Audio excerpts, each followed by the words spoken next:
George Norrie with you, along with our special guest tonight, Hazel Courteney.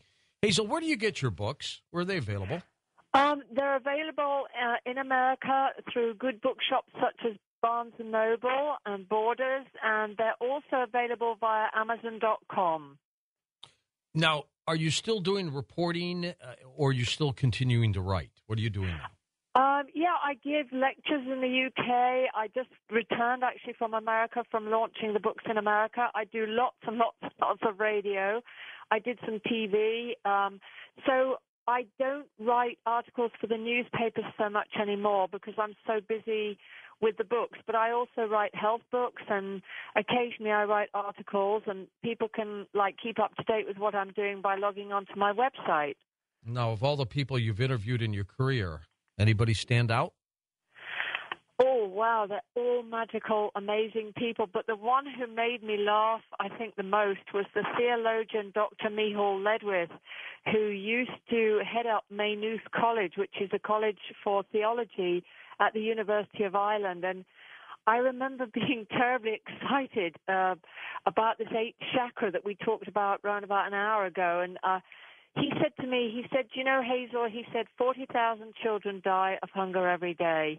He said there are currently about 20 conflicts going on around the world. And he said, so when we can feed the whole of humanity and we're living in peace, he said, then let's start worrying about the 8th chakra. And so what he was saying is, we shouldn't sweat the small stuff so much on this spiritual journey. You know, practically, on a practical level, we have so many things that are not perfect about this world. So if we want them to be perfect, we have to be willing to take more actions to bring them into perfection. But Micheal really helped me to understand the misinformation and the misinterpretations from the holy books that goes back thousands of years. And he really, really helped me to understand that a lot of the things that we believe to be true and that we think are historical fact are not actually a fact at all. And he spent 40 years researching ancient manuscripts. And he's just the most amazing man. I recommend anyone to log on to Micheal Ledwith's site. He's an incredible man. Okay, let's go back to the phones. Bend, Oregon, we go. Richard's turn on Coast to Coast. Hi, Richard. Go ahead. Hi, Richard. Hi, George. Hazel, I appreciate you taking my call. Hazel, you made reference earlier in your show here tonight, and I can only think it was like an OBE, an out-of-body experience, where you said that you came out of your body and was able to view down below yourself and take a look at yourself. I am 57 years old, and I have had OBE, and I want to say guardian angel, since the age of 13 years. When I have these out-of-body experiences, and I'm always in conjunction with my guardian angel. My guardian angel is always, and every time, has shown me the next day. We have never gone 48 hours. It's always been 24 hours. In 2001, my parents passed away. I decided to travel to my birthplace, which was Fort Ord, California. I traveled halfway, spent the night in a motel. That night I had an out-of-body experience with my guardian angel. My guardian angel took me to a restaurant where I had lunch the next day. Sure enough, I traveled the next day to Monterey, California, and the restaurant that I stopped at was exactly the one that I had seen the previous night before. My guardian angel, when I sat down at the table and was ready to order, and I love salads, she, and I want to say she because it took like a female form, put her finger over the salad. And without saying a word, I was able to experience what she was trying to tell me. Do not order the salad. So I changed my order, and decided to go with the soup. Come to find out, after traveling back to Oregon, 11 days later, there was 27 people stricken with salmonella from the salads, and my guardian angel told me not to have this. So I want to say this is a near-death avoidance rather than a near-death experience. That is a great story, Richard. Is that different or what? Well, you know what? Guardian angels are there. They save us. They jump in at any time, and that's exactly what happened to you. Let's go to Suzanne now in Louisville, Kentucky. Hey, Suzanne, welcome to the show. Hi, George. It is a thrill to speak to you. I knew one day I'd be on the show. Oh, I'm glad you made it. And I call myself a light worker. And Hazel, thank you for keeping your promise to come back and let us know. She came back. I feel completely validated. I had a similar experience in 1987, and that's why I listened to Coast, because so many of the things that I foresaw during that 1 week period of being connected with superconsciousness are talked about on the program. And I'm sure what I was seeing were potential futures, but I drove my family completely bonkers because I was seeing the future. I was experiencing like time travel. I was having extraterrestrial experiences. I didn't eat. I didn't sleep. And I produced a massive amount of artwork. And I was just like, blah, blah, blah, blah, blah, blah, blah, blah, blah, because it was downloading so quickly. And I ended up in the hospital because my family was convinced I was completely nuts, except for one sister. And she had the faith. Yes. The one sister is actually a teacher now about coherence. So she and I have been on the same page. We had an agreement, we believe, to come in and get this message across about the time period that we are all experiencing. That's a great story, too, Suzanne. A number of people having these incredible experiences all around. But I guess, Hazel, we need more people to have them go through these things. Well, I think that the story that I've just heard, a wonderful, incredible story, but of course people need to keep in mind that the ultimate mind is everywhere all the time. So we all have access to these other levels of reality, but when you are exposed to them all in one go, like I was and like Susan was, it can blow all your circuits. And so psychiatric wards are full of people that have gone through these breakthroughs, not necessarily breakdowns. They've broken through. The veils are lifting.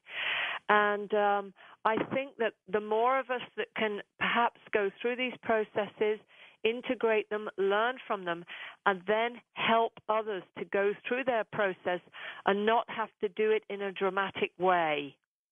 I think you're right. Let's go to Jeff, truck driving, Albuquerque, New Mexico, where I'll be there in several months at a major event. Go ahead, Jeff. Hey, George. Nice talk with you. You saved my life by keeping me awake running the road all night long. Great. Good. Hazel, a lot of points you make are pretty good, but I've had lots of, I'm a master of out-of-body experiences. I've been doing it 30 years, and it's a whole other realm over there. There's good and there's bad, just like there is in our society. So a lot of people, I won't read any books on it because I feel it interrupts with my own train of thought. But, George, if you want to get there, I can help you. I did it one time, Jeff, and that's it. I've been stymied. Well, that's why I hear you're struggling with it, and it's really simple to do. And you got to remember one thing about OBEs is if we can do it, there's somebody that can do it better. I was in my heydays back in the early 2000s, and at one point I was just going for it all the time. I was having helicopters follow me around everywhere I went. I was in California at that time, and everybody thought I was joking. And then I started trying to call, like, universities, see if anybody was doing any research on this. And they go, well, you're probably doing drugs. And, no, I'm not doing drugs. And we've all smoked a little weed here and there. But points when I would have it stronger is when, you know, the trick, George, is to lay down on a Sunday evening about 8 o'clock, take a nap, half hour, whatever. Don't go to bed exhausted, because if you go to bed exhausted, you won't get there because you just fall asleep. Right. So right. if you go to bed, and the whole thing, if the trick is in your eyes, you can't look through your eyes. You can't look for it. It's in your ears. When you start hearing your ears going like putting your ear in a seashell, then you're going to achieve it. But there's good people and there's bad people out there. So you got to be careful. And I've just recently, within the last 6 months, have discovered there's a blue light. So if you lay down, relax your optic nerves, and then you'll see there's a little white light that's in your eyes. Now, if you can slow that thing down and stop it, then you can go through that little light and you'll achieve out of body. But you can't look through your eyes. You have to relax your opticals. Use your ears. Go to the center of your head, down to your ear bones, and that's where it comes from. Well, one of the best books out there is by Robert Monroe with his techniques, but I can't seem to do it. Now, you know, beyond this near-death experience that you had, Hazel, like Jeff, can you do out-of-body? Not anymore. I mean, sometime I've done it once or twice in the last 10 years, but I agree with Jeff totally that once you go through the process, you can actually learn to do this. And yes, there are good and bad realities out there because there are millions, almost infinite numbers of frequencies. And just as we can now switch radio stations and hear your wonderful Coast to Coast, we can also switch on our TVs and whatever, and we can tune into multiple levels of realities. So as Jeff says, out there are many frequencies, and normally we are attracted to frequencies on which we resonate ourselves. So I believe, my personal belief is, for instance, say when we die, we will move to the frequency which suits our consciousness best at that moment in time. So out-of-body experiences are wonderful things, and I think that we can and we will all learn to do this at will, because the ultimate mind that we're part of is everywhere, in all dimensions, in all times, and we can experience various parts of this mind by training our own minds here now. All right, next up we go to Las Vegas. It's Jason's turn. Jason, good morning. Good morning, sir. Thank you very much for taking my call. It's been a great show. Hazel, in reference to your neighbor that you spoke with, that you gave her encouragement for her husband that she lost, basically you said that she gave you a book and that helped you. You know, she basically said that she could talk to her husband anytime now, basically that he's closer. But I wanted to share an experience. In 97, my grandmother suffered a massive stroke and was paralyzed and unable to talk. And she lives in Detroit, and I live in Colorado, and I was able to, have out-of-body experiences. But nevertheless, in 2006, she came and visited me in my room and told me that, I'm tired of this, I'm crossing over, basically told me a lot of things about my aunts and my family that ended up coming true. And she was like, in April, I will be going over, so tell your mom and your cousins to, prepare themselves.